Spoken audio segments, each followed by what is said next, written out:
आगे के क्वेश्चंस देखते हैं। नेक्स्ट क्वेश्चन है, the population of city increase at the rate of 5% per annum. मतलब पॉपुलेशन बेस्ड क्वेश्चन है ये। There is an additional annual increase of 2% in the population due to the influx of job seekers, what will be the percentage increase in population after 2 years। ठीक है, इसे तो आप सीधा बता सकते हो, इंक्रीमेंट डिक्रीमेंट का क्वेश्चन है।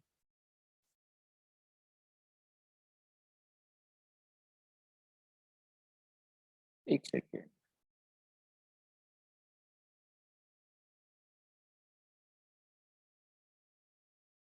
तो वो अभी हमारी जो इंक्रीमेंट है वो कह रहा है कि 5% पर एनम की है, बट अगर 2% का एडिशनल इनकम है, 2 साल बाद पूछा टोटल हमारा इंक्रीमेंट पॉपुलेशन में कितना हो जाएगा। तो ये आपका इंक्रीमेंट और डिक्रीमेंट बेस्ड ही आपका कंसेप्ट पे क्वेश्चन है। तो इंक्रीमेंट, टोटल इंक्रीमेंट देखो पर एनम कितना हो जाएगा, टोटल इंक्रीमेंट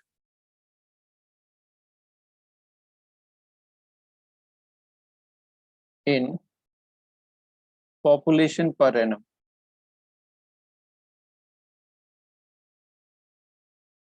5% वो, 2% और, तो टोटल कितना हो गया 7%। ठीक है, तो टोटल 7 हो गया। अब 7 7 ये 2 टाइम्स हो रहा है, क्लियर। मतलब 2 years तक वो आपसे इंक्रीमेंट पूछ रहा है कि आफ्टर 2 years क्या होगा। तो सीधी सीधी सी बात है, आप कुछ भी ले लो इसमें। आप एक तो दो तरीके से कर सकते हैं, मैनुअली भी कर सकते हो आप इसे, और एक होता है by using M N rule.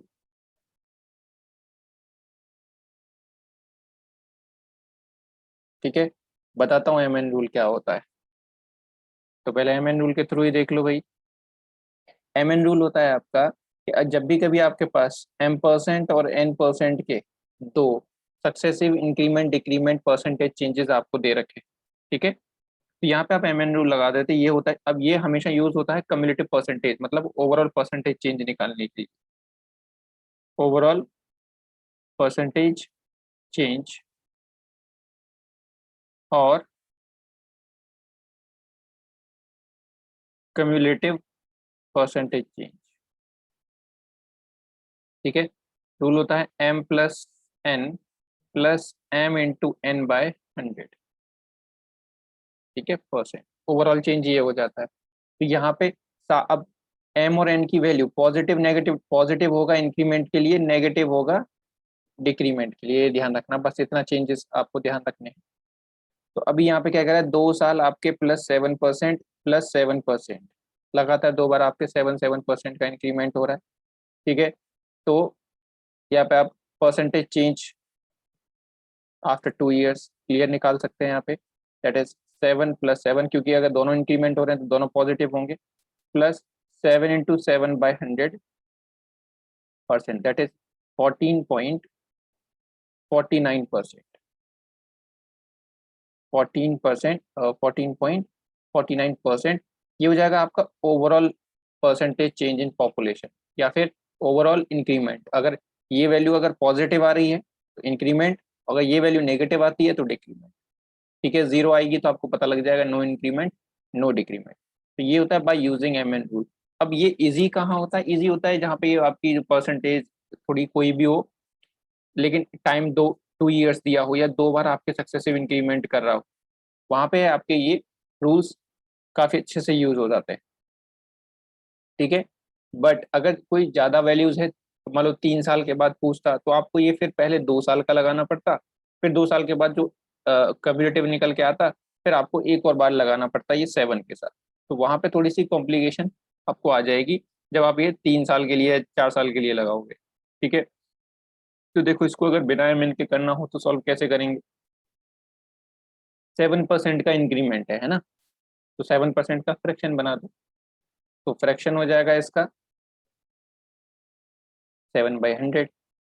ठीक है, मतलब पहले पॉपुलेशन मेरी 100 थी, उसका फिर कितना इंक्रीमेंट हो गया 7, तो इंक्रीमेंट होने के बाद पॉपुलेशन कितनी बन जाएगी 107, है ना।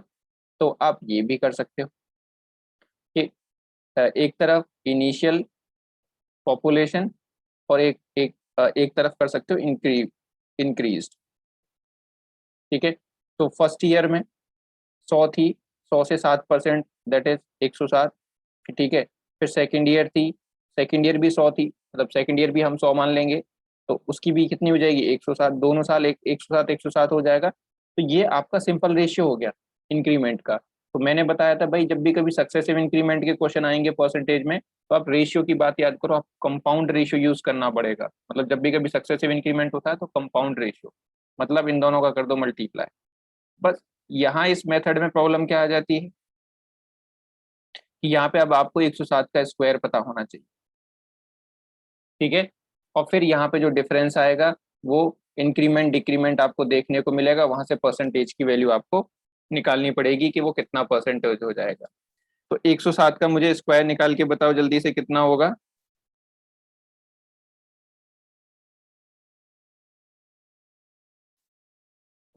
कितना हो जाएगा भाई? दैट इज 100 का स्क्वायर प्लस ये तो 1 1 10 का स्क्वायर करके उसमें से माइनस कर देंगे 3 times of base plus number, है ना। तो आ जाएगा 11449, ठीक है।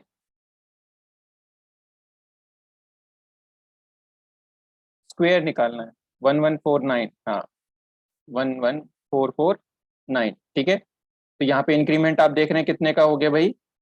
1400। इंक्रीमेंट कितने का है? 1449 का। तो अब इंक्रीमेंट है 1449 का, पॉपुलेशन पहले कितनी थी टोटल फर्स्ट ईयर में? 10,000। तो percentage increment is equal to 1449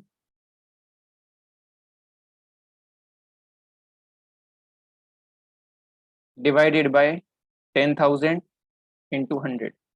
दो जीरो से दो जीरो कटेंगे और ये दो जीरो यहाँ पे पॉइंट लगा देंगे, तो आंसर फिर से आपको 14.49% ही मिलेगा, ठीक है। जब कभी सक्सेसिव परसेंटेज को यूज करना है तो ये आपकी इनिशियल वैल्यू हो जाती है और ये आपकी फाइनल वैल्यू हो जाती है, ठीक है। तो अगर 3 साल होते तो बस मैं 3 बार मल्टीप्लाई कर देता, 4 साल होते तो मैं 4 बार मल्टीप्लाई कर देता, ठीक है। अगर कोई चीज आमने सामने की रेशियोज, मतलब यहाँ से और यहाँ से आमने सामने की वैल्यू कोई कटती है तो मैं इसको काट भी देता हूँ, मतलब हम काट भी सकते हैं इसको, ठीक है। दूसरा एक और तरीका था करने का, इसको डेसिमल के थ्रू भी कर सकते हैं। मतलब आप मान लो पॉपुलेशन कितनी थी 100, 100 में अब क्या कर दो कि 0 अब 7% का इंक्रीमेंट करना है ना। तो ये हो जाएगा 107%, है ना। तो 107/100 इंटू 107/100, और इसे सॉल्व कर लेना, तो बराबर आपको मिल जाएगा 114,449, ठीक है।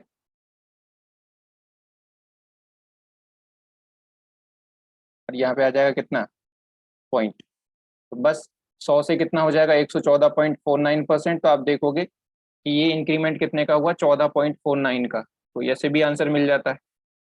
तो तीन तरीके हैं, इसको किसी से भी कर लो।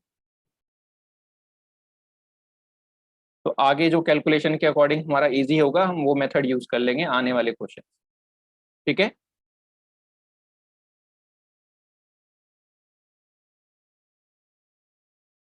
क्लियर?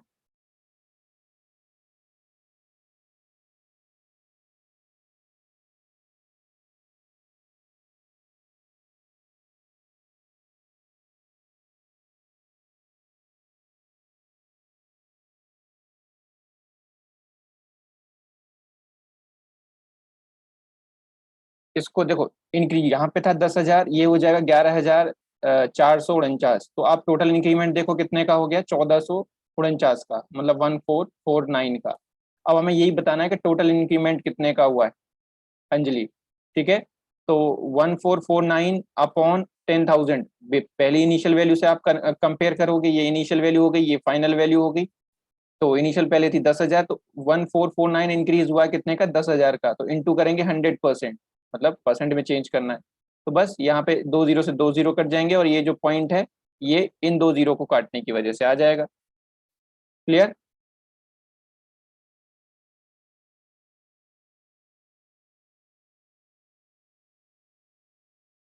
एम एन रूल भी आप अपनी कैलकुलेशन के अकॉर्डिंग यूज कर सकते हैं, कहीं 2 साल के लिए तो सीधा एम एन रूल यूज कर लो, ठीक है। Next question. The difference of the population of previous year and present year is 55,000. The growth rate of population is 10%. Find out the population of a town 2 year ago. अब 2 साल पहले की आपको population बतानी, मतलब प्रेजेंट से और 2 साल पहले, 1 साल और 2 साल, ठीक है, तो 2 year ago.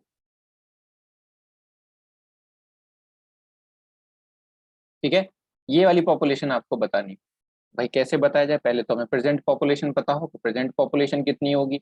तो देखो आपको दे क्या रखा है, इसने दिया हुआ है कि डिफरेंस प्रीवियस ईयर का और अभी प्रेजेंट ईयर का कितना है, 5,000, सॉरी 55,000. तो एक बात बताओ, पहले अगर मान लो मैं 100 ले लेता हूँ तो 10% का इंक्रीमेंट होगा, तो अभी पॉपुलेशन कितनी हो जाएगी, 110. मतलब हम कह सकते हैं 10% की वैल्यू कितनी है, 55,000. मतलब टोटल इंक्रीमेंट कितने का है, एक साल में 10,000 का, पिछले साल से और इस साल में. तो मैं कह सकता हूँ, और वही डिफरेंस उसने दे रखा है, डिफरेंस का मतलब वही इंक्रीमेंट इसने दे रखा है 55,000. तो हम कह सकते हैं 10% ऑफ टोटल पॉपुलेशन कितना है, 55,000. तो 100%, ठीक है, और यही वैल्यू क्या हो जाएगी, टोटल पॉपुलेशन. ठीक है, एट प्रेजेंट, राइट, क्लियर. तो कितना हो जाएगा, 55,000 और 00, मतलब 5,50,000. क्लियर.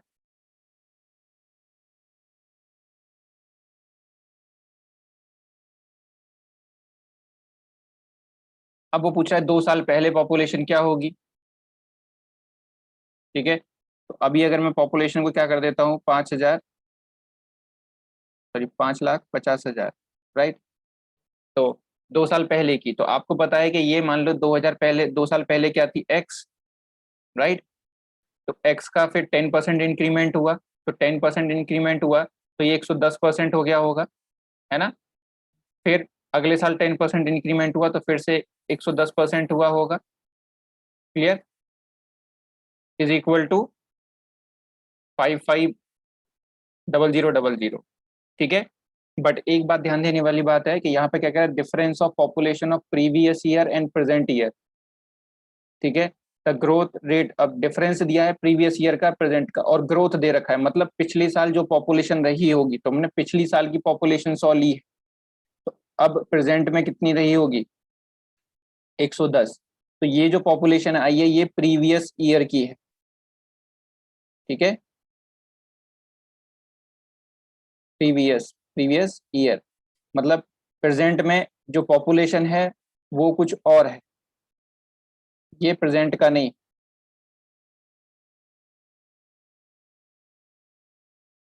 ठीक है, अब क्वेश्चन की लैंग्वेज के ऊपर डिपेंड कर रहा है, वैसे तो यही होना चाहिए था कि प्रेजेंट से, और फिर उसने देना चाहिए था इसको, या तो प्रेजेंट से और नेक्स्ट ईयर का देना चाहिए था डिफरेंस, या फिर कुछ और देना चाहिए था. यहाँ पे ऐसा क्वेश्चन कुछ नहीं बनता है, क्योंकि अगर एक साल पहले का प्रीवियस ईयर का डिफरेंस दे रखा है तो यहाँ से मैं प्रीवियस ईयर की ही पॉपुलेशन निकाल सकता हूँ सीधे. तो प्रीवियस ईयर मतलब आपको सीधा ये वाली पॉपुलेशन तो मिल जाएगी, आपको एक साल पहले की और निकालनी है बस. ठीक है, तो प्रेजेंट की तो जो भी प्रेजेंट की तो इसने पूछी नहीं है, इसने पूछा है 2 ईयर अगो की. तो एक साल पहले की तो मुझे यहाँ से पता चली प्रीवियस ईयर, और फिर उससे एक साल पहले और निकालना है मुझे, सेकेंड ईयर. क्लियर. तो ये जो पॉपुलेशन है ये आएगी 55,000. क्लियर. तो बस मुझे इसको सॉल्व करना है कि x का 110% इंक्रीमेंट होने के बाद बनती है पॉपुलेशन 55,000 प्रीवियस ईयर. ठीक है, और उससे एक साल पहले हमें निकालना है, मतलब x की वैल्यू. तो x is equal to x into 11/100 करो, 55,000. यहाँ से एक जीरो से ये एक जीरो कट जाएगा, 11 से ये कटेगा 5 बार. ठीक है, तो x इज इक्वल टू कितना हो जाएगा, 5,000,000 और एक जीरो और आ जाएगा. तो आपकी पॉपुलेशन ये बनी 2 ईयर अगो. ठीक है, क्योंकि यहाँ पे पिछले जो हम कर रहे थे, पहले हम प्रेजेंट वहां पे हम 55,000 ले रहे थे, बट वैसे क्वेश्चन सॉल्व होगा ही नहीं, ठीक है, क्योंकि वो नहीं होना चाहिए। प्रेजेंट से प्रीवियस ईयर, एक साल पहले तो ये ऐसे ही चला गया, हमें यहीं से मिल जाएगी एक साल पहले की, फिर वहां से एक साल पीछे और जाना है। क्लियर? ये सबको ये डाउट जो आया होगा सबका क्लियर हो गया नहीं हुआ? बताओ जल्दी से।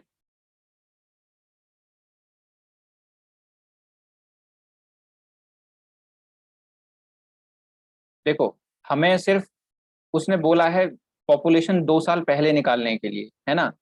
अब क्वेश्चन में एक बात देखो कि उसने डिफरेंस दे रखा है ना। डिफरेंस किसका दे रखा है? प्रीवियस ईयर का, मतलब एक साल पहले का और प्रेजेंट का, जो अभी प्रेजेंट है। और अभी प्रेजेंट से 2 साल पहले की बात पूछी है उसने। तो जब मैं इस रिलेशन को यूज करूंगा कि मतलब मैंने प्रीवियस ईयर पॉपुलेशन मैंने लेट करी 100, तो प्रेजेंट में कितनी हो जाएगी? 110, क्योंकि मेरा जो इंक्रीमेंट है वो 10% का है। तो जो डिफरेंस आएगा वो 10% का आएगा, है ना। तो मैं कह सकता हूँ ये जो 10 की वैल्यू है वो 55,000 है। तो यहाँ से मैंने 100% की वैल्यू निकाली, ठीक है। वो आ जाएगा कितना? ये 0 से 0 1% की वैल्यू निकलेगी। तो 100 × 5500, ठीक है, दैट इज 55,000,000, राइट, मतलब 5,50,000। तो ये पॉपुलेशन कौन सी आई आपको ये भी तो देखनी पड़ेगी ना, ये कौन से ईयर की, प्रेजेंट की है या प्रीवियस की है। तो मैंने तो जो 100 ली थी वो ली थी प्रीवियस ईयर की पॉपुलेशन, और इस रेशियो में हम प्रीवियस ईयर ही यूज करेंगे क्योंकि इंक्रीमेंट हो रहा है, ठीक है। तो मतलब प्रीवियस ईयर की जो पॉपुलेशन है वो कितनी है? 55,000,000। तो अब उसने 2 साल पहले की पूछे, प्रेजेंट से 2 साल पहले की। तो प्रेजेंट से प्रीवियस ईयर, है ना, एक साल तो ये हो गया।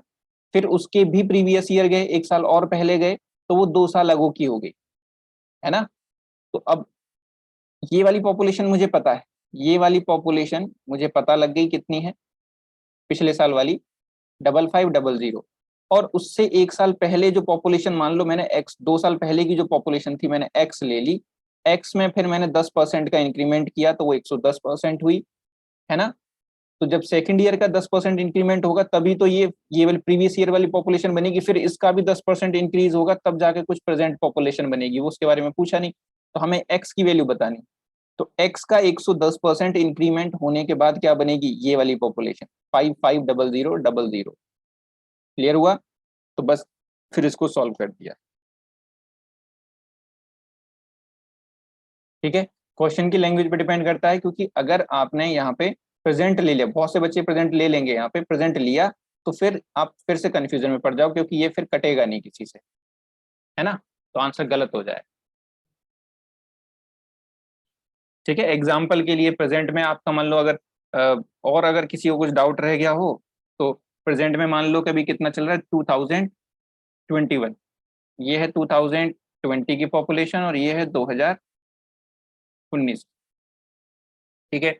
तो 2019 से पहले की पॉपुलेशन मान लो मैंने मान ली एक्स, तो ये फिर से 10% इंक्रीमेंट हुआ, फिर 10% इंक्रीमेंट हुआ, तब जाके ये बनी 2021 की पॉपुलेशन। बट मुझे 2020 की पॉपुलेशन पता है, तो मुझे बतानी थी 2019 से पहले की, है ना।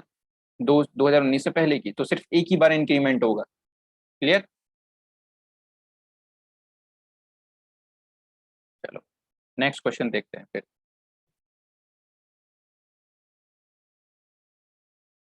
The population of a town is increased bye, ठीक है, 16.66% in the first year, it decreased by 37.5% in the second year, it again increased by 57.14% in third year.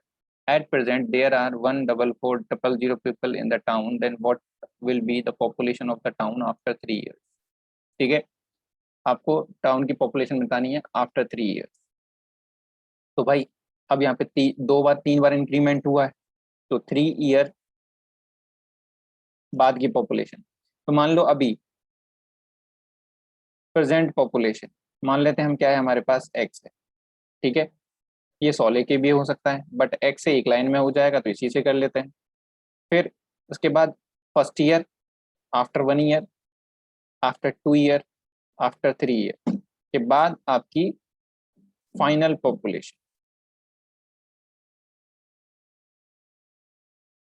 ठीक है। और यही हमें बतानी है एक्स, और प्रेजेंट तो हमने दे रखी है, यहाँ एक्स लेने की जरूरत नहीं है, जो अननोन है उसको लेंगे। प्रेजेंट में दे रखी है कितनी? 144,000, 000।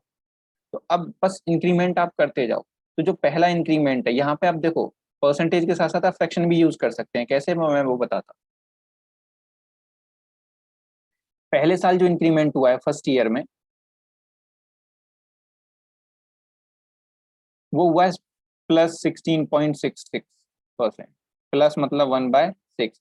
मतलब पहले पॉपुलेशन ओरिजिनली 6 रही होगी, उसका एक इंक्रीमेंट हो गया, तो पॉपुलेशन कितनी बन गई होगी पुरानी की? 7/6। ये सबको समझ में आया? तो पॉपुलेशन, पुरानी जो पॉपुलेशन थी प्रेजेंट में, उसका कितना बन जाएगी अगले साल? 7/6।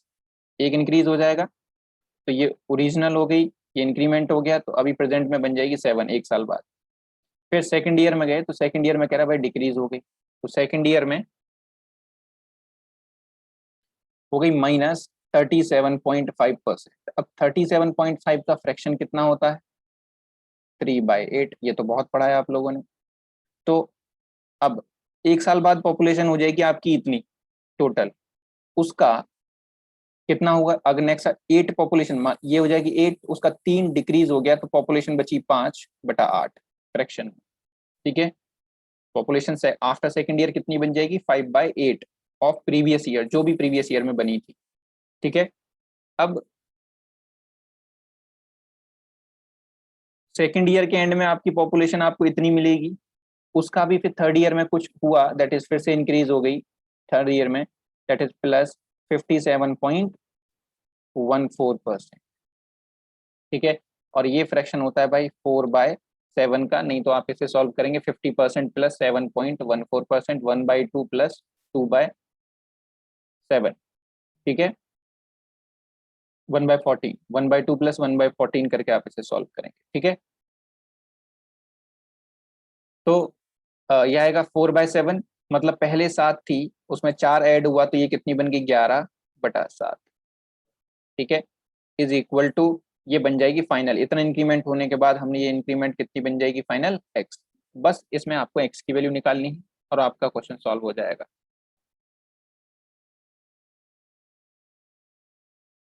ठीक है, अब जो चीज कटेगी वो हम काट देंगे। जैसे 7 से 7 कट गया, है ना। फिर 6 से आपका ये वैल्यू कटेगी, 6 × 2 = 12, तो 24, 3000। 8 से ये कटा, 3000 टाइम्स। फिर 55 का मल्टीप्लाई आप इसमें कर दो 3000 में, तो 165,000। तो आफ्टर 3 इयर्स आपकी पॉपुलेशन हो जाएगी 165,000। क्लियर?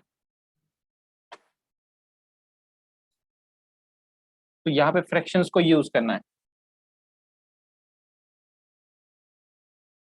पिछले क्वेश्चंस में भी आप बिल्कुल फ्रैक्शन आप ऐसे यूज कर सकते थे। नहीं तो जब 10% का इंक्रीमेंट हो रहा है तो उसका फ्रैक्शन बना के देख लेना, 11/10 बनेगा।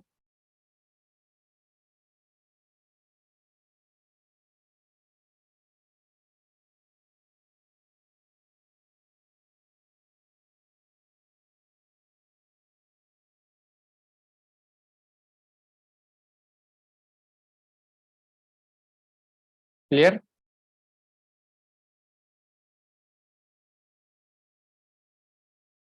ठीक है, अच्छा एक तरीके से मैं इसको दूसरे तरीके से भी देख सकते हैं। क्या है कि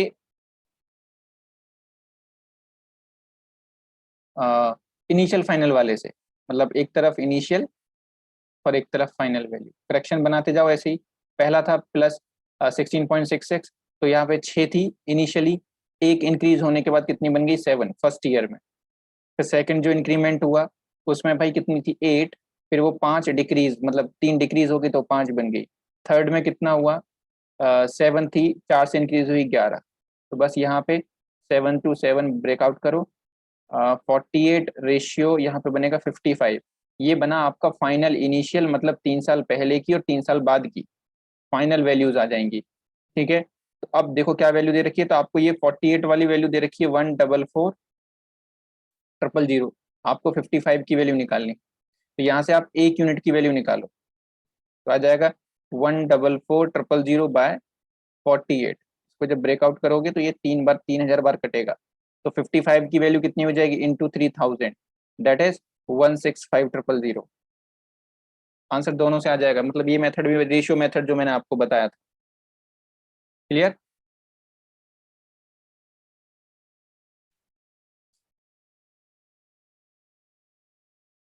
देखो ये 3/, इसमें क्या करना है, 3/8 तो अगर डिक्रीज हो रही है कोई भी वैल्यू अगर 37.5% से, ठीक है, 37.5 होता है 3/8, और ये माइनस हुई है, मतलब ये ओरिजिनल रही होगी, है ना, और ये 3 डिक्रीज होगी, मतलब 8 का 3 माइनस हो गया तो बचा कितना, 5। पॉपुलेशन कितनी होगी इनिशियल का, इनिशियल कितनी थी 8, उसका अभी पॉपुलेशन 5 बची, तो 5/8 पोर्शन आपका बचा हुआ है, 3 पोर्शन आपका खत्म हो गया 8 में से। ऐसे ही 11/4 है, बस वहां पे प्लस हुआ है तो ऊपर वाली वैल्यू उसमें ऐड हो जाएगी इनिशियल में, तो जो फाइनल वैल्यू है वो बन जाएगी 11। क्लियर? नेक्स्ट, उसी कंसेप्ट पे बेस्ड आपका एक ये प्रॉफिट लॉस का क्वेश्चन होता है। ठीक है, यहाँ पे क्या है, a manufacturer sold his goods to wholesaler at 25% profit. ठीक है, प्रॉफिट का मतलब क्या होता है, increment, right, and wholesaler sold it to retailer 20% profit and retailer sold it to customer 28% profit. Customer paid 4800 rupees to purchase it. What was the manufacturer cost price? ठीक है, अब देख लो बस इसमें भी क्या कह रहा है, कॉस्ट प्राइस का मतलब है मैन्युफैक्चरिंग प्राइस, मैन्युफैक्चरर प्राइस।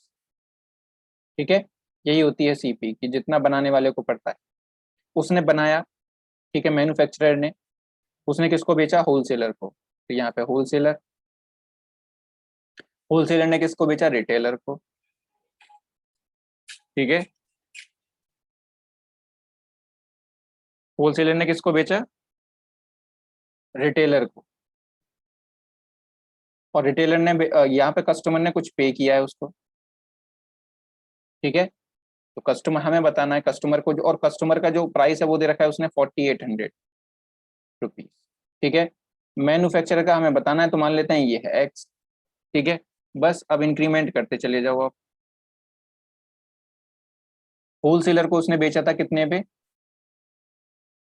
+25%, मतलब इसने इंक्रीमेंट किया कितने का, +25 का।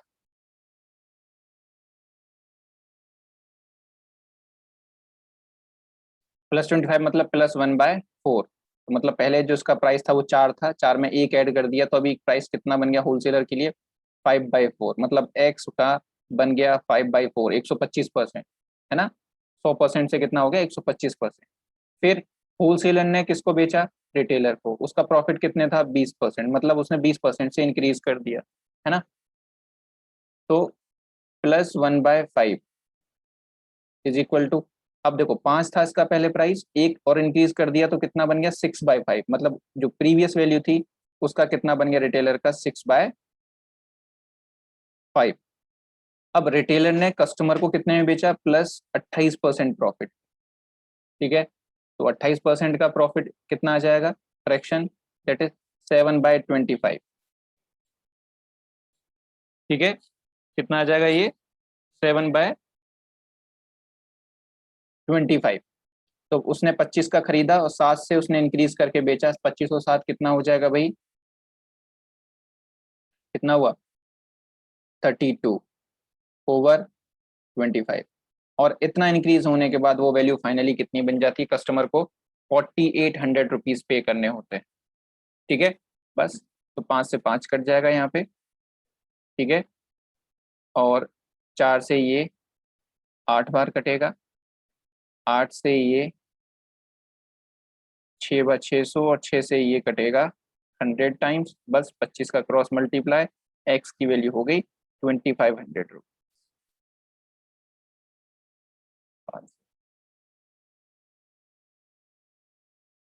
ठीक है,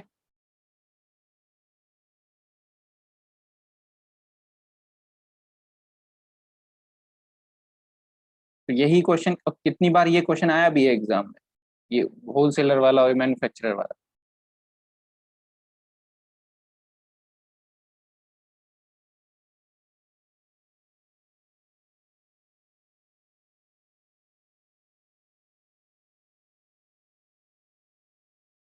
क्लियर हुआ सबको?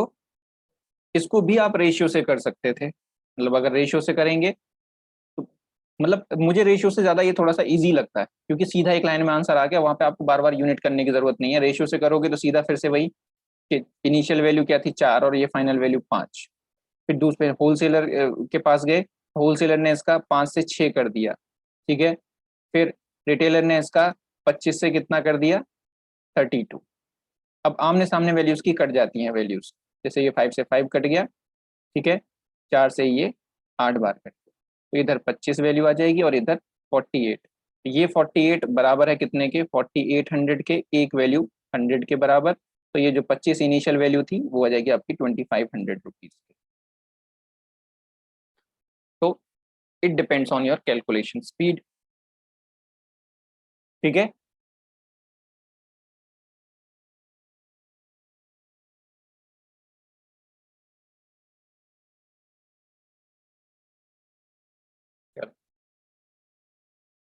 तो ये रेशियो मेथड था, मतलब चीज दोनों में ही सेम है। अब याद आपके क्वेश्चन आएंगे परसेंटेज चेंज बेस्ड जो क्वेश्चन हो, ठीक है। पहला क्वेश्चन है, ये आपका एसएससी मेंस का आया हुआ क्वेश्चन है,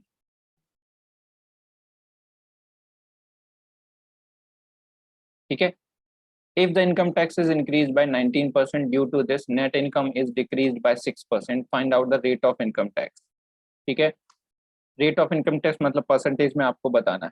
तो इस चीज को समझने के, क्वेश्चन बहुत छोटा सा क्वेश्चन है, उतना ही ट्रिकी क्वेश्चन है और उतना ही मुश्किल से होता है, बट इसमें आपको एक चीज समझनी पड़ेगी। पहले इनकम टैक्स का कंसेप्ट समझना पड़ेगा नेट इनकम के साथ, कि ये कहना क्या चाह रहा है।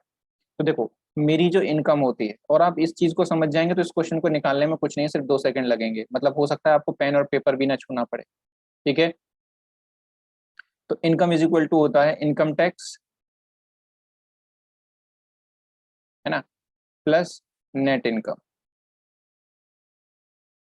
मतलब मेरी जो इनकम होती है, मेरा उसमें जो इनकम टैक्स इंक्लूडेड रहता है, या आपको जब कभी सैलरी मिलेगी, जब आपकी जॉब लग जाएगी, आपको जो सैलरी मिलेगी उसमें से आपको टैक्स भी पे करना पड़ेगा, है ना, या फिर टीडीएस कट के मिलेगा, आपको ऑलरेडी टैक्स कट के मिलेगी सैलरी, ठीक है।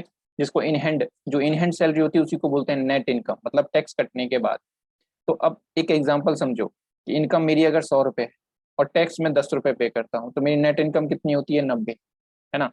अगर मैं टैक्स बढ़ा दूं कितने रुपए से, 2 रुपए से, तो मेरा जो टैक्स अब 12 हो गया, बट मेरी इनकम तो अभी भी 100 रही, क्योंकि मेरी सैलरी पे तो कोई फर्क पड़ेगा नहीं, क्योंकि ये सैलरी पे जो टैक्स होता है जीएसटी की तरह एक्स्ट्रा नहीं लगता है, ठीक है। तो हमें क्या है यहाँ पे, -2, 2 रुपये अब नेट इनकम में कम बचेंगे, तो अब आपकी इनकम बचेगी 88।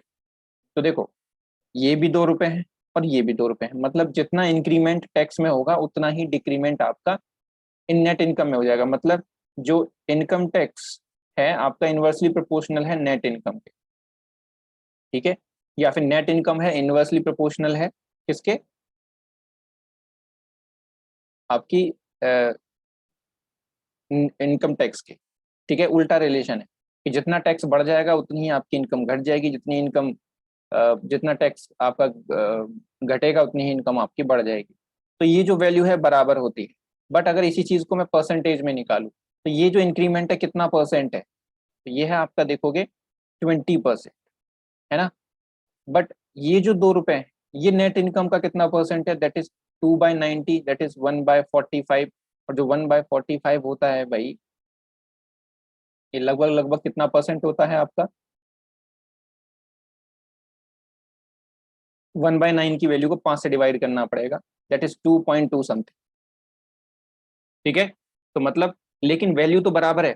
अगर मैं वैल्यू की वैल्यू देखूं, मतलब इनकम टैक्स का जो 20% का इंक्रीमेंट है वो बराबर है नेट इनकम के 2.2% के डिक्रीमेंट। अब वही सेम चीज वो इस क्वेश्चन में कह रहा है आपसे, वही सेम चीज इस क्वेश्चन में कह रहा है, कैसे, देखो। अब क्वेश्चन को एक बार फिर से पढ़ के देख लो।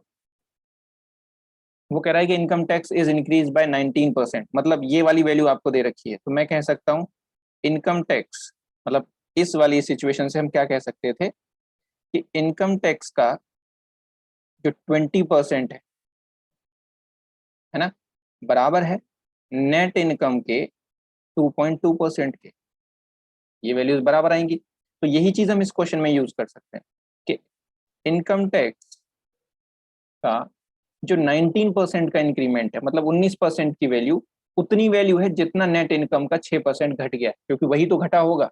जो इनकम टैक्स में 19% इंक्रीज हुआ, वही नेट इनकम में से 6%, जो नेट इनकम का 6%, उतनी ही वैल्यू डिक्रीज हो गई, तो हम बोलेंगे वो नेट इनकम का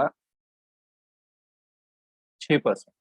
ठीक है, तो income tax upon net income का यहाँ से आपको रेशियो मिल जाएगा, दैट इज 6% बाय 19%, परसेंट से परसेंट, तो ये रेशियो आ गया 6:19 का। तो बस अब इनकम इज इक्वल टू क्या होता है भाई, इनकम इज इक्वल टू होता है net income plus income tax. तो नेट इनकम मेरी कितनी है, 19, ठीक है, और टैक्स कितना है, टैक्स है मेरा 6 रुपये, तो इनकम मेरी कितनी रही होगी, 25, मेरी नेट इनकम कितनी रही होगी, 25। अब मुझे टैक्स रेट बताना है, तो टैक्स रेट कैसे निकलता है, टैक्स रेट निकलता है जितना इनकम टैक्स आपने पे किया अपॉन इनकम, वो भी टोटल इनकम, ठीक है, टोटल इनकम इंटू कर देंगे 100%। तो मैं 6 रुपये पे कर रहा हूँ कितने पे, 25 रुपये पे, इंटू कर दिया 100%, तो यह जाएगा 4 × 100, और 24% आपका आ जाएगा टैक्स रेट। क्लियर, मतलब सिर्फ ये चीज आपको क्वेश्चन में करनी थी। अब ये देखो, इस क्वेश्चन में से आप ऊपर ही, अगर आपको ये चीजें पता है तो ऊपर देख के ही बता सकते हो कि ये जो 19% है ये बराबर हो जाएगा 6% के इनकम टैक्स के, मतलब, और मेरी जो इनकम टैक्स, मतलब income tax plus net income मेरी टोटल इनकम होती है, तो 6 और 19 कितना हो जाएगा, 25 ऊपर ही। ठीक है, आंसर क्या होगा, 6/25। ठीक है, 20, ये तो मैंने एक एग्जाम्पल दिया है, ये क्वेश्चन नहीं है, ये कोई एक एग्जाम्पल है, अलग से आपको एक कंसेप्ट समझाना था। ठीक है, तो ये जो 2 रुपए हैं 10 रुपए के, 20% होता है। ठीक है, क्वेश्चन का सॉल्यूशन हमारा ये है।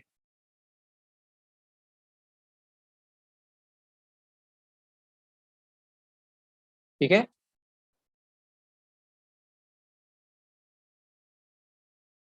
तो अब एक क्वेश्चन और ऐसा मिलेगा सामने, तो अब आप उसको देखते ही कर सकते हो। ठीक है, कंसेप्ट समझ में आ गया होगा। तो देखो, मैं अगर मुझे ये सब चीज पता है कंसेप्ट, तो इस क्वेश्चन को देखते ही मैं कर दूंगा। जो नेट इनकम होगी, वो जो टोटल इनकम होगी 17 + 3 20, इनकम नीचे आ गई। टैक्स हमेशा कम वाली वैल्यू होती है, तो ऊपर कर दो 3/20 × 100, दैट इज आंसर इज 15%। ठीक है, सिर्फ इतना करना था। अभी 2 मिनट में ये क्वेश्चन करने के लिए आया था, और ये सिर्फ 2 सेकंड में सॉल्व हो जाता है। क्लियर, बट अगर आपका थोड़ा सा और, मतलब पिछले कंसेप्ट के थ्रू ही जाना है, तो इनकम टैक्स का जो 17% है, वो बराबर होगा नेट इनकम के 3%। ठीक है, यहाँ पे ये कहीं लिख लेना, ठीक है, कहीं हिंदी में लिख लेना कि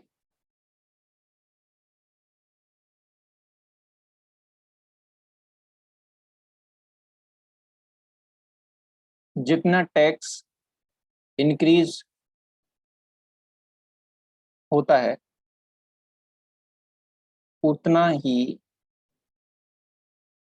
अमाउंट डिक्रीज हो जाता है। बस उसके बाद ये, ठीक है, तो यहाँ से income tax over net income is equal to 3/17। ठीक है, तो टोटल इनकम क्या होती है,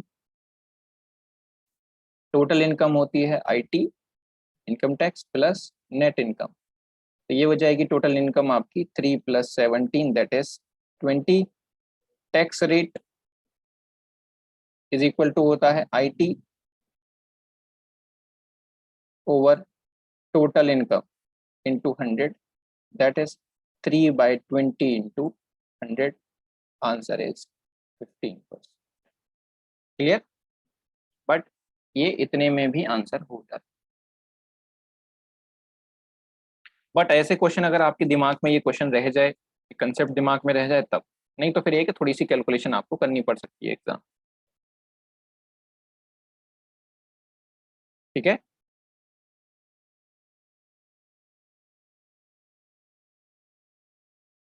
next,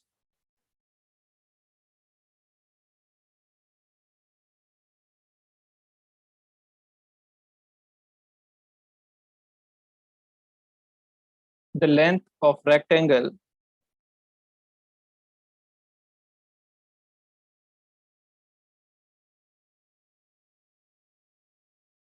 is increased by 20% and its, ये breadth, breadth नहीं होती इंक्रीज, breadth होती है, breadth decreased by 10%, then find out the percentage change in its area. Area में चेंज बताना है, ओके, एरिया में क्या चेंजेस होंगे। तो जब भी कभी परसेंटेज चेंज, तो मैंने आपको बताया था जब भी कभी कम्युलेटिव परसेंटेज चेंज पूछ रहा हो तो आप क्या यूज कर सकते हो, एम एन रूल यूज कर सकते हो। तो बाय एम एन रूल, ठीक है। अब चेंज क्या हो रहे हैं भाई, लेंथ में हो रहा है इंक्रीमेंट, दैट इज प्लस 20% है एक चेंज, और दूसरा क्या है डिक्रीज 10%, दैट इज माइनस 10%, ठीक है। तो अब एम एन रूल क्या होता है, इसमें लगा दो। तो percentage change in area is equal to, that is plus 20% plus minus 10% plus 20% into minus 10% upon 100, that is यहाँ पे किया तो हो जाएगा 10%, इधर आ जाएगा -2%, तो आपको मिलेगा +8%। तो इसका मतलब है एरिया इंक्रीज कर जाएगा बाय 8%, ठीक है। तो एम एन रूल तो ये हो गया।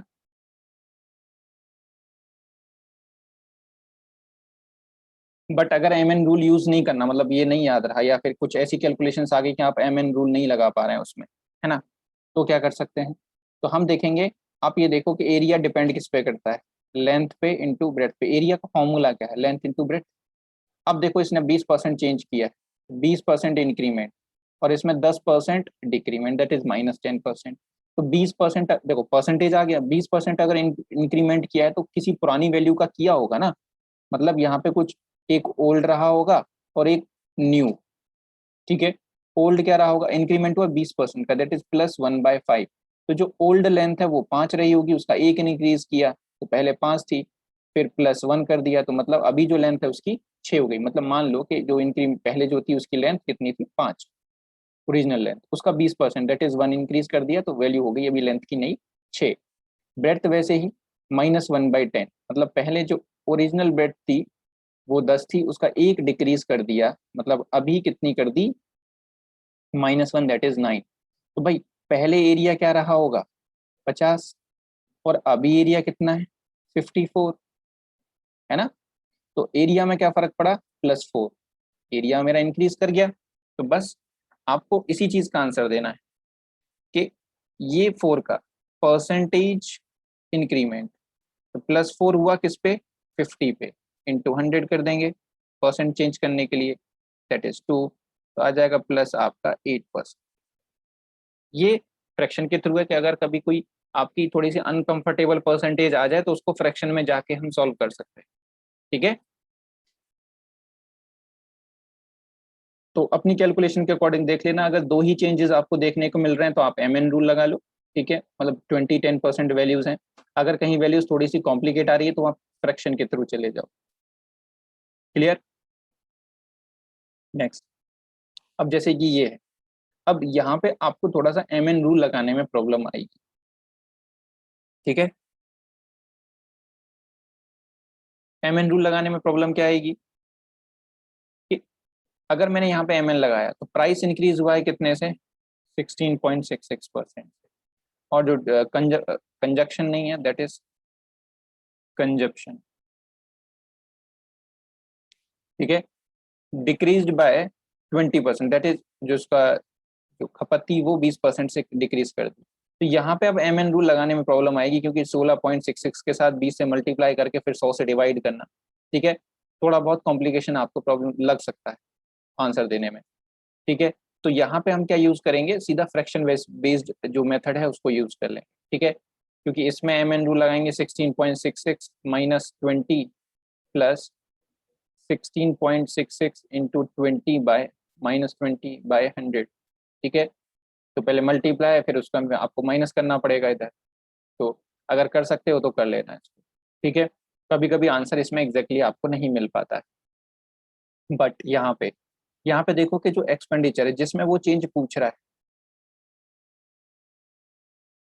वो डिपेंड किस किस पे करेगा। शुगर का जो एक्सपेंडिचर है किस चीज पे डिपेंड करेगा, तो वो डिपेंड करेगा प्राइस, है ना, इनटू क्या, कंजप्शन, मतलब क्वांटिटी।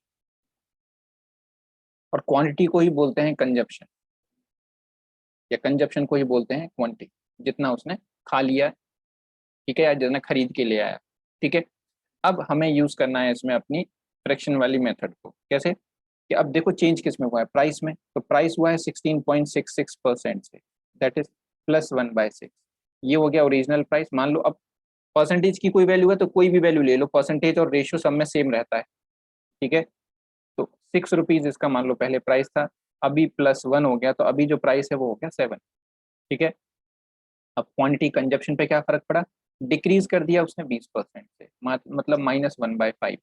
पहले ये 5 किलो खाता था, अभी 1 से डिक्रीज हो गया, दैट इज अभी जो नया कंजप्शन है वो कितना हो गया, 4। तो ये ओल्ड एक्सपेंडिचर मिलेगा, यहाँ से कुछ न्यू एक्सपेंडिचर मिलेगा आपको, ठीक है। ओल्ड मतलब ओरिजिनल, ठीक है। तो पहले इसका जो एक्सपेंडिचर रहता हुआ कितना, 30, और अभी कितना है, 28। तो अब आपको देखते ही पता लग जाएगा कि एक्सपेंडिचर में क्या फर्क पड़ा है। तो एक्सपेंडिचर में फर्क पड़ा है क्या, -2 रुपए का। पहले 30 रुपए खर्च होते थे, अभी 28 होते हैं, ठीक है। तो बस इसी का परसेंटेज आपको बताना है। तो परसेंटेज 2 रुपए का चेंज है कितने पे, ओरिजिनल वैल्यू पे। चेंज हमेशा ओरिजिनल वैल्यू पे निकलता है। तो 2/30 दैट इज 1/15। और 1/15 का फ्रैक्शन कितना होता है, 6.67, ठीक है। हाँ, ठीक है। यहाँ पे आपको कभी भी बड़ी कैलकुलेशंस नहीं करनी पड़ेंगी, और ऐसी चीजों को आप फास्ट भी कर सकते हैं exam. Clear.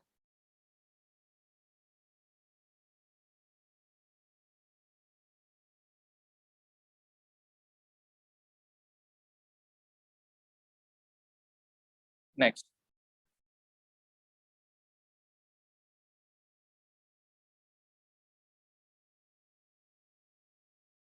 The price of rice is reduced by 2%, how many kg kilogram of rice can now be bought for money which was sufficient to buy 49 kgs of rice earlier. अब इस question को कैसे किया जाए भाई। हम्म,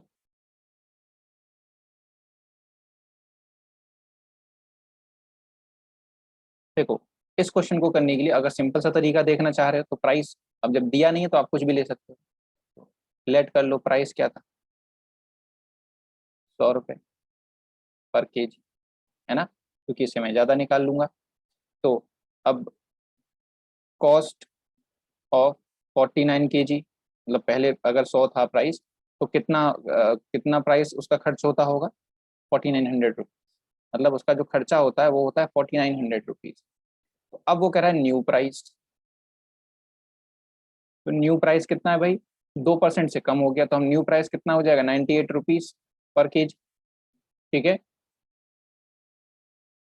after 2% reduction, right. तो अब पूछ रहा है कि अब कितना केजीज वो राइस खरीद सकता है, ठीक है। तो न्यू क्वांटिटी, अब क्वांटिटी इज इक्वल टू क्या होती है, कि टोटल जितना एक्सपेंडिचर था अपॉन न्यू प्राइस। इसको आप सॉल्व कर लो, कितना आएगा,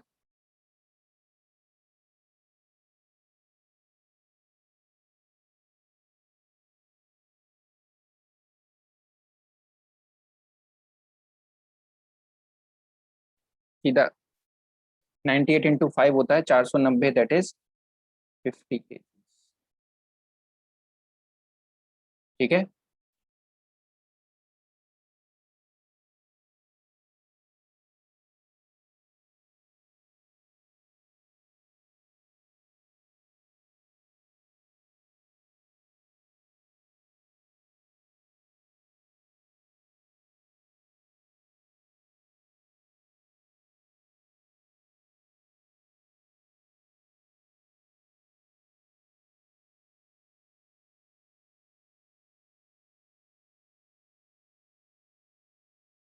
क्लियर हुआ भाई सबको?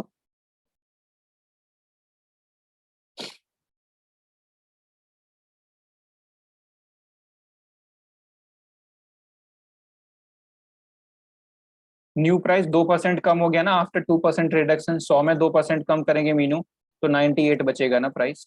2 रुपये 100 का 2% 2 होता है। ठीक है।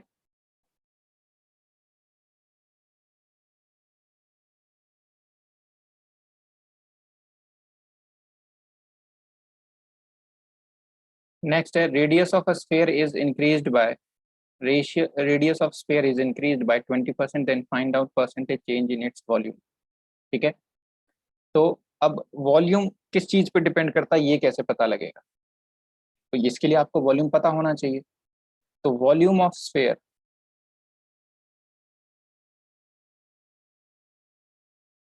ये होता है 3/4/3,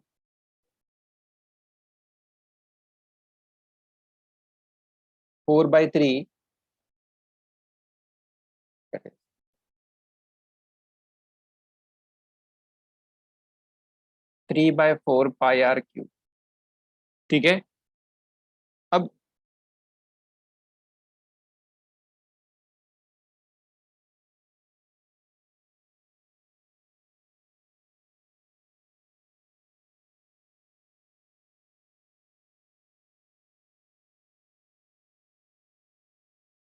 ठीक है, इसको इन्वर्स करो भाई, 4/3 होता है।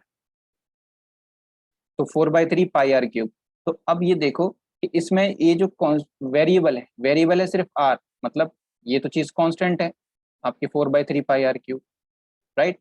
तो ये कभी भी चेंज नहीं होती। चेंज क्या होता है? आर। तो जो आपका चेंज आएगा सिर्फ वो आर की वजह से आएगा, है ना। चेंज किसकी वजह से आएगा? आर की वजह से। तो वॉल्यूम इज इक्वल टू क्या होता है? R into r into r. ठीक है।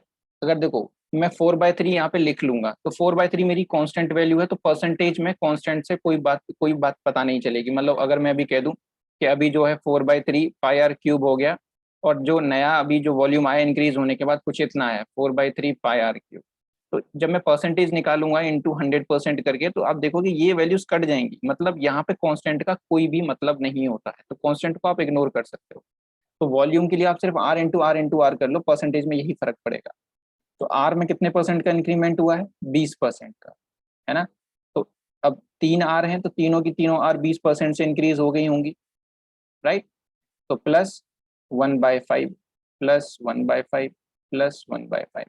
तो मैं कह सकता हूँ, तो जो पुरानी रेडियस थी वो 5, 5 × 5।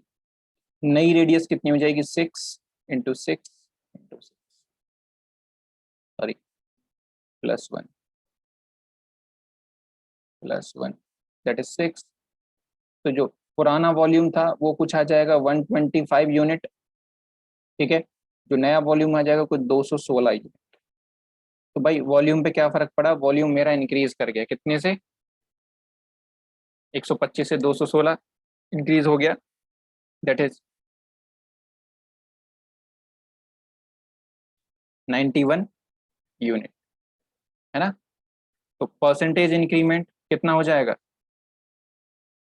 बस इसी चीज का कैलकुलेशन आपको कर देना है कि 91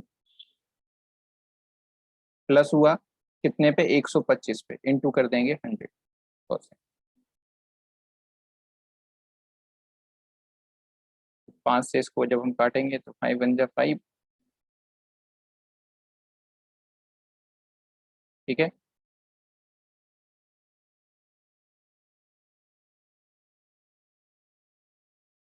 तो 72.8% का इंक्रीमेंट, राइट।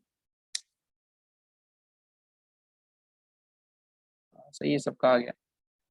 आप इसमें एम एन भी लगा सकते थे। एम एन कैसे लगाते हैं आप इसमें?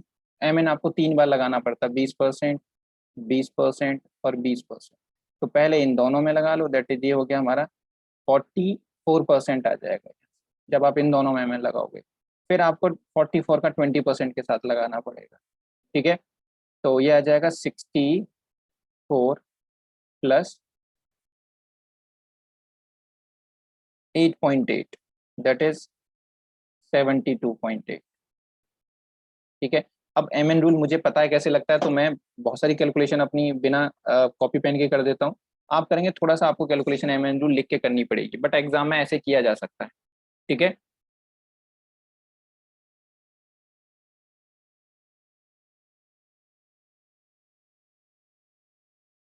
क्लियर। तो तीन जब वैल्यूज होंगी तो पहले दो में लगा के फिर जो वैल्यूज आएंगी फिर उनमें आपको एम एन रूल लगाना पड़ेगा। क्लियर हुआ? या फिर आप अपना यही कंसेप्ट याद रखो, ये आपको हर जगह हेल्प कर देगा।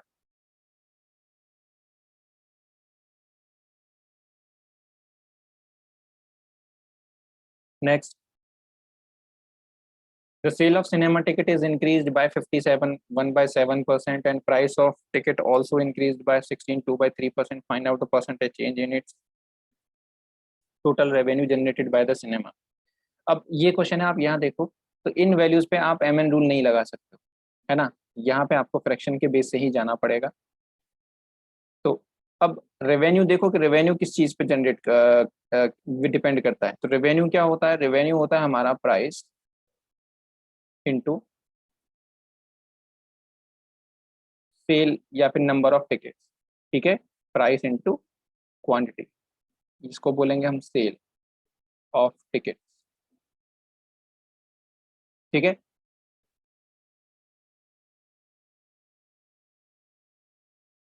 तो प्राइस में इंक्रीमेंट क्या हुआ है भाई?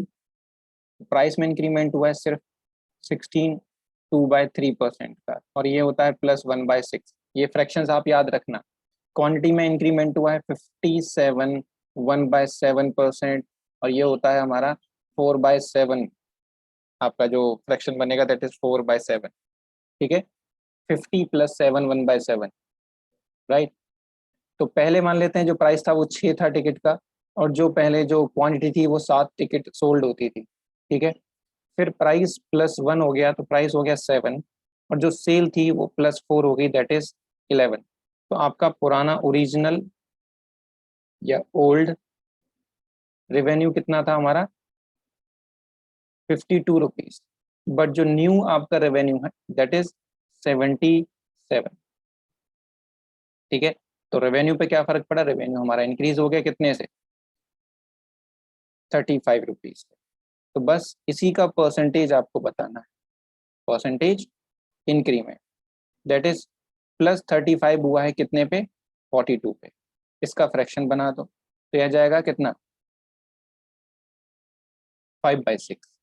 ठीक है, और 5/6 का मुझे परसेंटेज में कन्वर्जन मैंने आपको बहुत सारी वैल्यूज से बहुत तरीके से बताया है। तो इसको हम 1 - 1/6 लिख सकते हैं, तो 100 - 16 2/3%। ठीक है, और इसको मैंने डायरेक्ट आपको सेपरेट करना बताया था कि इसमें +1 कर दो, तो 83 1/3% या फिर 83.33%। Answer clear? ठीक है मंजित, बढ़िया।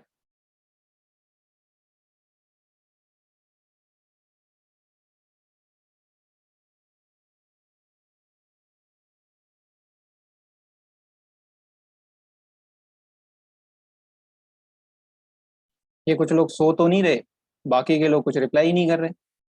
ताविशी,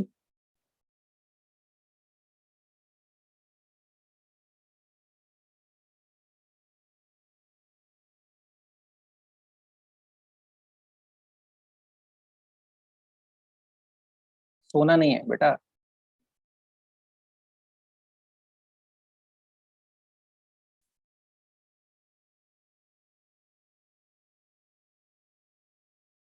चलो, तो नेक्स्ट क्वेश्चन देखते हैं। अब देखो इस क्वेश्चन को जरा खुद ट्राई करके देखो, आपका दिमाग थोड़ा सा घूमेगा। मतलब, Oliver works for 60 hours per week and he earn 2800 rupees as wages. If his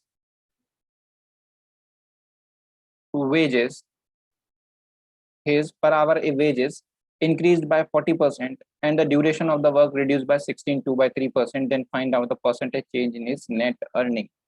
ठीक है, अर्निंग में चेंज बताने। तो देखो उसने कोई भी वैल्यू दे दी है, तो एक्चुअल में मैं आपको बताऊं इस 60 आवर की और इस रुपीज की मुझे जरूरत ही नहीं है, क्योंकि मुझे सिर्फ परसेंटेज चेंज बताना है, अमाउंट की तो बात ही नहीं की उसने, है ना। तो अभी किसी का दिमाग चल रहा होगा भाई सर इसमें तो क्या करना पड़ेगा, पहले हमें इसमें इसकी डेली का वेजेस निकालना पड़ेगा या पर आवर वेजेस निकालने पड़ेंगे, है ना, फिर उसको डिवाइड करना पड़ेगा। तो वैसा सब करने की जरूरत नहीं है आपको, ठीक है। आप सीधा देखो कि वेजेस डिपेंड किस पे करते हैं। प्रोडक्ट ऑफ कॉन्स्टेंसी आपको याद है ना, मैंने आपको प्रोडक्ट ऑफ कॉन्स्टेंसीज कुछ बताए थे कंसेप्ट में, वही चीज यहाँ यूज हो रही है, उसी पे बेस्ड ये सारे क्वेश्चन है। फाइनल आपका खत्म होने पे आ रहा है परसेंटेज, ठीक है। लास्ट कंसेप्ट जो प्रोडक्ट ऑफ कॉन्स्टेंसी वाला है उस पे चल रहे हैं क्वेश्चन। तो वेजेस जो डिपेंड करते हैं वो आपके डिपेंड करते हैं रिम्यूनेशन जिसको बोलते हैं, या फिर आप कह लो प्राइस, ठीक है, या फिर veg per hour into duration, है ना। तो जो प्राइस है उसका वो कह रहा है वो 40% से इंक्रीज कर दिया, जो वेजेस है वो +40% कर दिया, जो ड्यूरेशन है वो माइनस कर दी 16/3%, ठीक है। तो बस आप इसके थ्रू ही ले लो, तो +40% दैट इज +2/5, है ना। ये 40% का होगा, तो पहले जो प्राइस था वो 5 रुपए घंटे लेता था, और अभी कितना हो गया, +2 दैट इज 7। पहले ड्यूरेशन इसकी क्या होती थी, अब ड्यूरेशन क्या हो जाएगी, -1/6।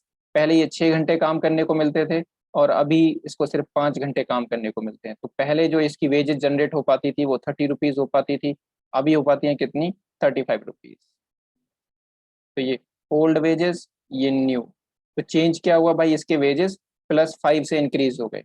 तो बस ये परसेंटेज इंक्रीमेंट ही आपको बताना है। तो +5 हुआ वेज में कितने पे, 30 पे, दैट इज 1/6।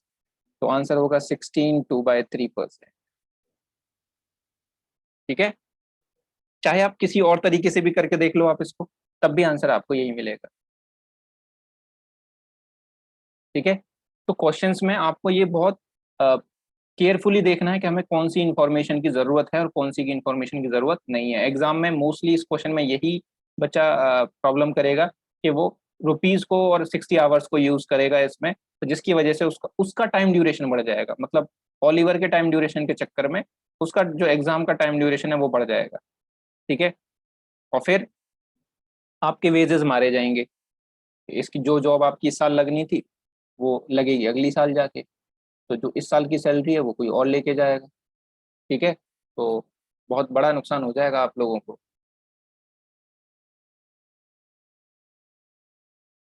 ठीक है। एक बार एग्जाम ना निकलने से सिर्फ आपके फॉर्म के पैसे बर्बाद नहीं होते, फिर आपकी एक साल की सैलरी भी जाती है, जो 50,000 रुपये महीने मिलेंगे एक असिस्टेंट मैनेजर को जो प्रोविजनरी ऑफिसर रहेगा, है ना। तो 1 लाख एक साल का 6 लाख का बजट बनता है बेसिक पे का, सोच लो। एक साल पीछे जा रहे हो मतलब आपका सीधा 6 लाख का नुकसान minimum. The price of sugar is increased by 20%, then by how much percent its consumption should decrease so that there will be no effect on expenditure।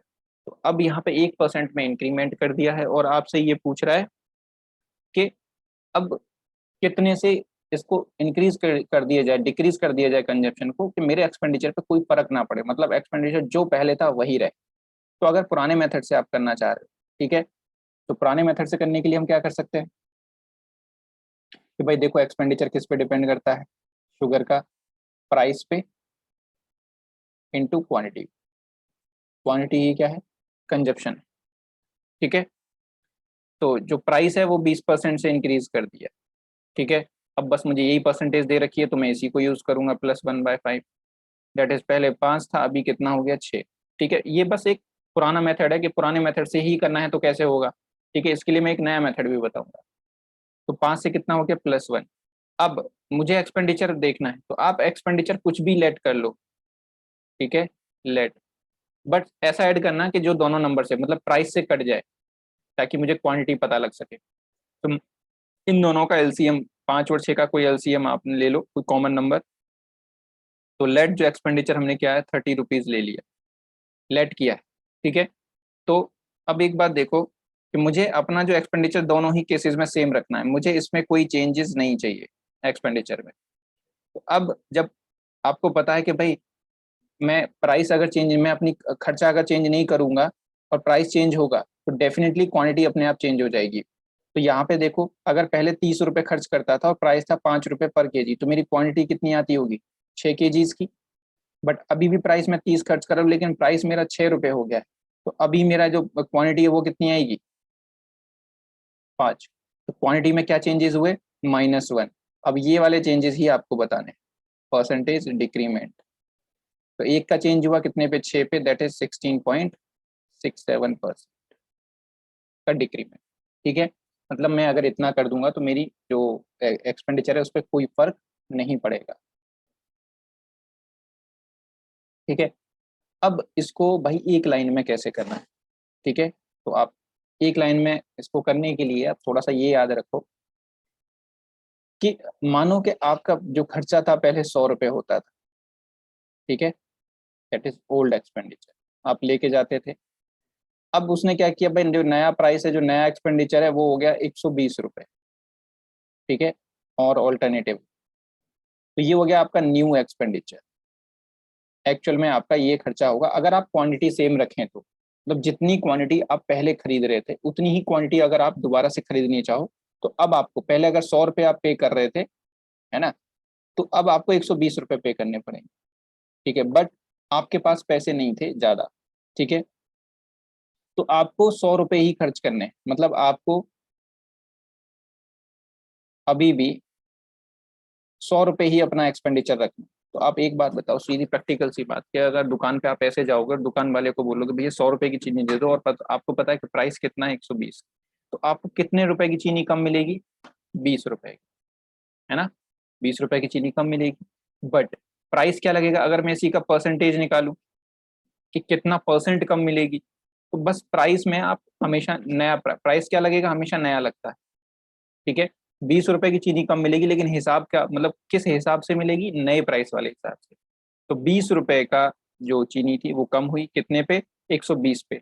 तो क्वांटिटी कितनी आई, 1/6, -1/6, और -1/6 होता है 16.67%।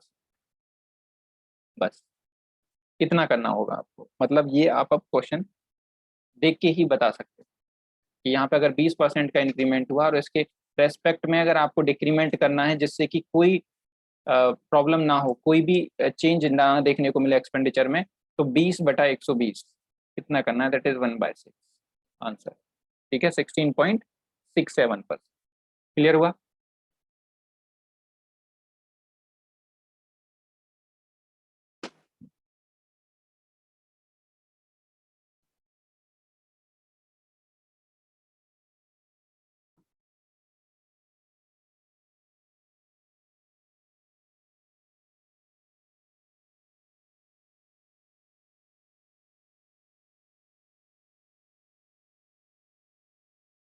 तो अब देखो, इस क्वेश्चन को कितनी जल्दी किया जा सकता है ये आप खुद कर सकते हैं, मतलब मुझे नहीं लगता कि इसमें कुछ टाइम लगेगा। इसमें कह रहा है the price of sugar is decreased bye 30%, by how much percent consumption should increase so that expenditure will remain same. अब आपको इसमें वो बेसिक वाला मेथड करने की जरूरत नहीं है, फिर से वही कि 100 रुपये था, अभी प्राइस कितना हो गया, -30, मतलब अभी आपको कितना पे करना पड़ेगा, 70। ठीक है, बट आप अभी भी चाह रहे हैं कि मेरा खर्चा कितना हो,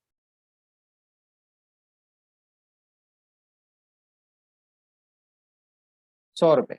तो कितने रुपए की चीनी कम मिलेगी, मतलब 100 रुपये हो तो अभी आपको ज्यादा चीनी खरीदनी पड़ेगी, कितनी, 30 रुपए की, है ना। बट प्राइस क्या लगेगा, 70 रुपये। प्राइस हमेशा न्यू वाला लगता है, ये ध्यान रखना। That is 3/7। तो +3/7 का आप परसेंटेज बता दो बस।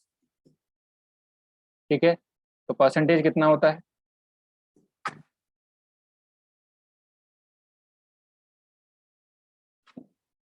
42.84%। आपको जो एक्स अपना कंजप्शन है वो 42.84 से बढ़ाना पड़ेगा। ठीक है, अब देखते ही ऐसे क्वेश्चंस के आप आंसर कर सकते हैं। मतलब यहाँ पे क्या करना था, डिक्रीज हुआ है तो 30/70 करना था, 100 में से बस माइनस करके नीचे रख दो, प्लस है तो 100 में प्लस करके नीचे रख दो, आंसर मिल जाएगा आपको। Next, the price of sugar is decreased by 30%, by how much percent consumption should increase so that expenditure will decrease by only 10%. ठीक है, अब यहाँ पे क्या है, एक्सपेंडिचर में भी चेंज दे दिया है, तो ये क्वेश्चन भी अभी भी ऐसे ही हो जाएगा जैसे हम अभी तक कर रहे थे कि भाई 100 रुपए थे पुराना एक्सपेंडिचर, नया कितना हो जाएगा,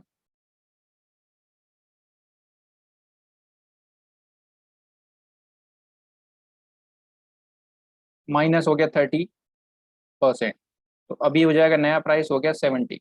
बट अभी वो नया एक्सपेंडिचर कितना करना चाह रहा है भाई, कि मैं एक्सपेंडिचर अपना सेम ना रख के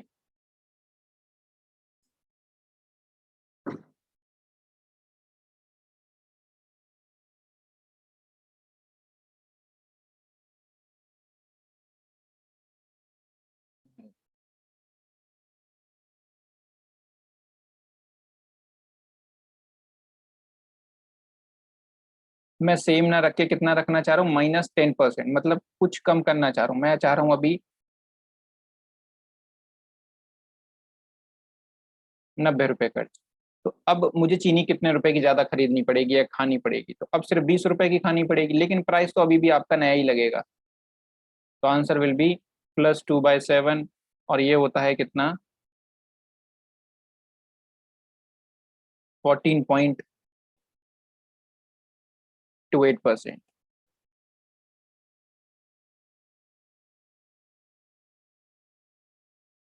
क्या हुआ,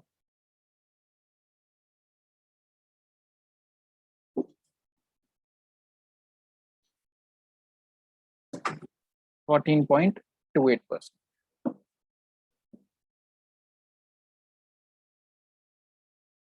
ठीक है, प्लस मतलब इंक्रीमेंट और माइनस मतलब डिक्रीमेंट।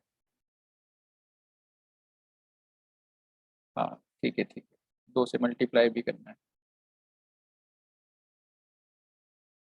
28.56। ठीक है, 28.56। क्लियर।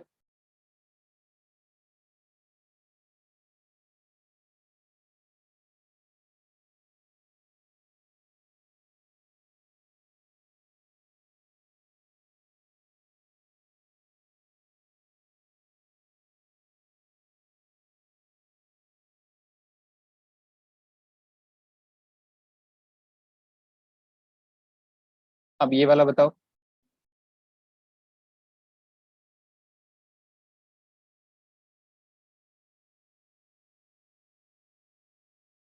20% इंक्रीज किया है, बट वो कह रहा है कि सिर्फ 5% से इंक्रीज होना चाहिए। तो पुराना जो प्राइस था वो 100 हो गया, अभी इंक्रीमेंट किया 20% का, ठीक है, 120 हो गया।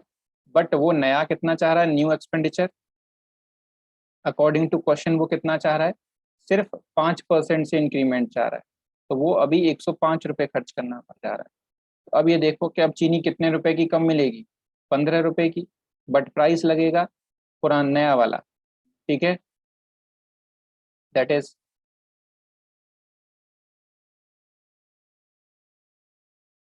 1/8, -12.5%। देखो, जब भी कभी हम प्राइस में रेशियो लगाते हैं तो हमें जो रेशियो मिलता है वो हमेशा क्वांटिटी का मिलता है, इस बात को याद रखना। तो ये जो रेशियो मिला है, तो ये कि कौन सी क्वांटिटी का है, तो ये भी आप समझ लो। ये होती है भाई ओरिजिनल क्वांटिटी, मतलब जितनी पहले मिलती थी, और ये होती है इंक्रीज्ड या फिर डिक्रीज्ड वैल्यू, जितनी भी आपको मोर और लेस आपको मिलेगी वो ऊपर होती है। ठीक है, तो ये याद रखना, ध्यान रखना यहाँ से। ठीक है, next, a family consumes 24 kgs of sugar. If the price of sugar is increased by 20%, how many kgs of consumption should decrease so that the expenditure will increase by 5%? यहाँ पे बस केजीज में पूछ लिया है, कि वहाँ परसेंटेज में पूछ रहा था, यहाँ केजीज में पूछ लिया है। तो पहले परसेंटेज में निकालो, फिर केजीज में निकाल देना। ठीक है, तो पहले रेशियो निकालो जो मैं अभी पीछे बता रहा था आपको, 100 से इंक्रीज हुआ 20, ठीक है, दैट इज 120। तो अभी वो सिर्फ एक्सपेंडिचर में इंक्रीज चाह रहा है कितने का, 5% का, मतलब 105।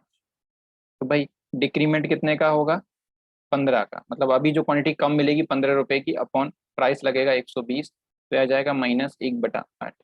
तो ये अब मुझे परसेंटेज में आंसर नहीं देना, मुझे देना है क्वांटिटी में। तो ये होती है भाई ओरिजिनल क्वांटिटी, ऊपर नीचे, ठीक है। ऊपर मिल रही है आपको लेस, ठीक है। तो अब मुझे आंसर के यहाँ पे दे क्या रखा है, फैमिली कंज्यूम्स, आपको ओरिजिनल क्वांटिटी दे रखी है 24, तो मैं कह सकता हूँ कि 8 unit is equal to 24 kgs। तो 1 यूनिट की वैल्यू कितनी हो गई, 3 kgs। तो लेस जो क्वांटिटी है अभी कितनी हो जाएगी, ठीक है। तो consumption should decrease by 3 kgs, ठीक है। तब 1 की वैल्यू निकाल दो वहां से, तो 3 kg आंसर मिल जाएगा आपको। इंक्रीज होता तो इंक्रीज हो जाता। समझ में आया सबको।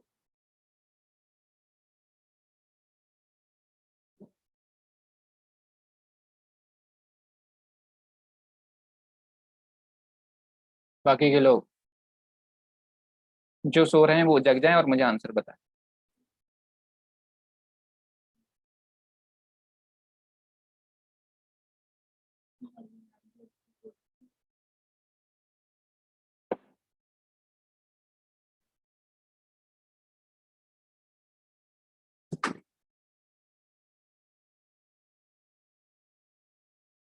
चलो इसका आंसर दे दो जल्दी से। अब देखो ये सब क्वेश्चन 2-2 सेकंड के क्वेश्चन रह गए, अगर आपने कंसेप्ट समझ लिया है तो ये 30% से कर रहा है इंक्रीज, एक्सपेंडिचर सिर्फ वो 10% से इंक्रीज करना चाह रहा है। तो 100,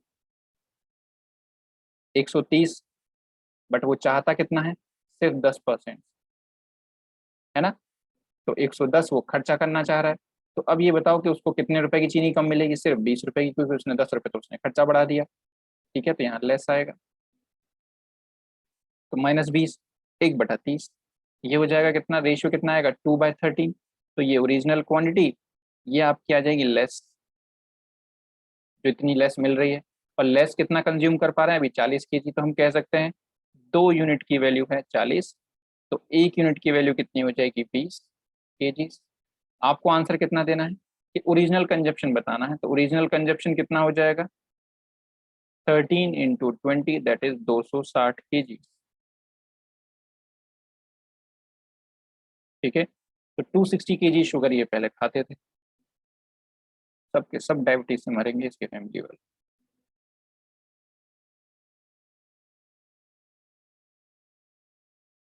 260 किलो चीनी कौन खाता है भाई,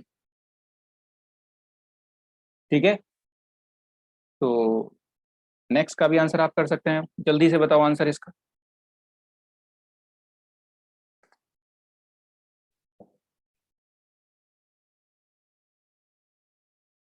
आंसर्स जग जाओ, जितने भी लोग सो रहे हैं जल्दी से।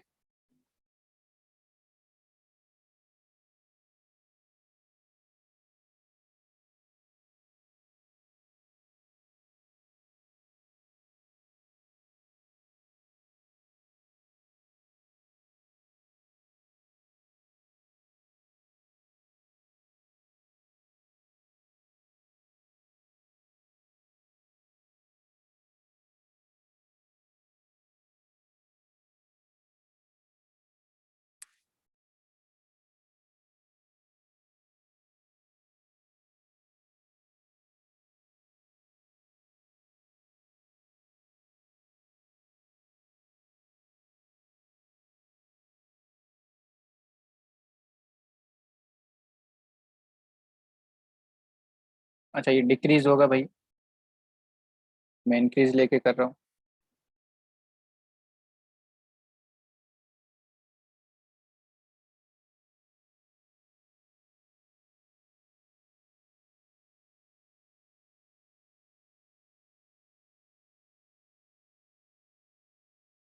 आंसर कितना आया, तुम लोग आंसर बताओ।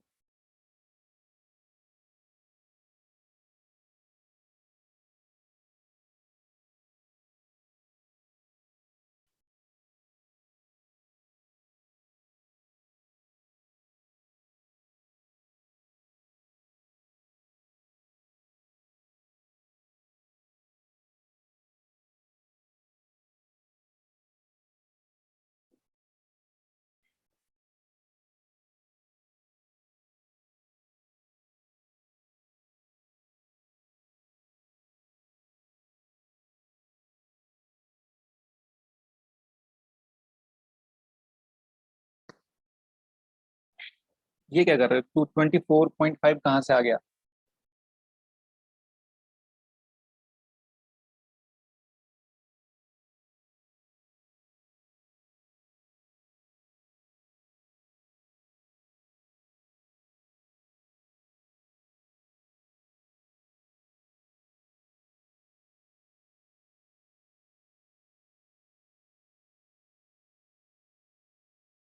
एक सौ साठ भी गलत है।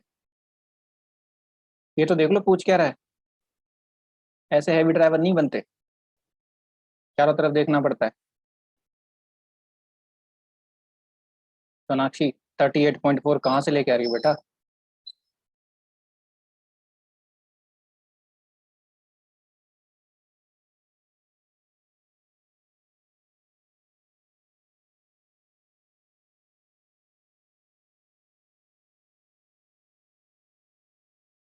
मंजीत, ये तो देखो क्या पूछ रहे हो।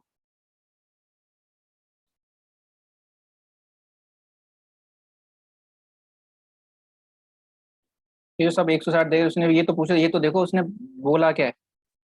वो ओरिजिनल कंजप्शन नहीं पूछ रहा है, करंट कंजप्शन पूछ रहा है। तो 10 तो पहले ओरिजिनल था, है ना?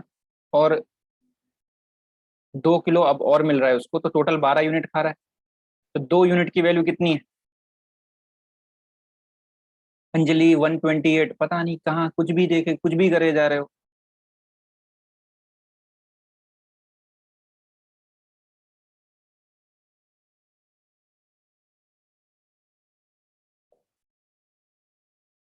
देखो क्वेश्चन में करंट कंजप्शन मतलब ये डिक्रीज हुई है वैल्यू। तो जब प्राइस डिक्रीज होगा तो कंजप्शन बढ़ेगा ना, है ना? तो +2/10 करना पड़ रहा है, तो जो 10 वैल्यू है ये ओरिजिनल कंजप्शन है ना? ये इंक्रीज्ड वैल्यू है। तो करंट कितना हो जाएगा? 10 + 2 दैट इज 12। तो 12 × 16। कभी कभी तुम लोग जोश में आ जाते हो कि जैसा पहले चल रहा है बस वैसे ही चलाए जाओ चलाए जाओ।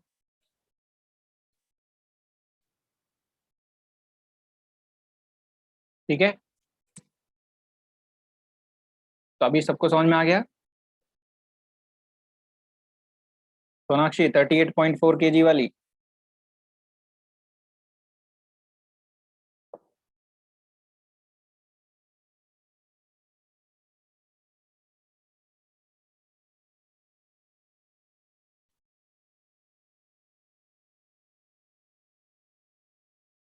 ठीक है,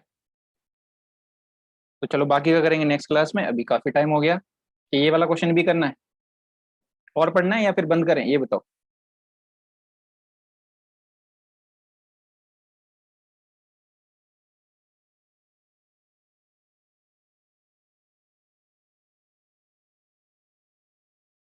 बाकी के लोग।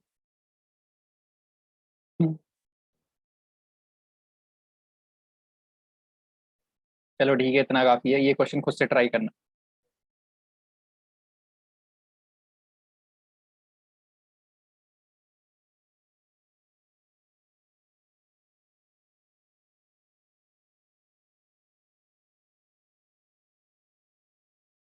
चलो ठीक है, आज के लिए इतना ही काफी है।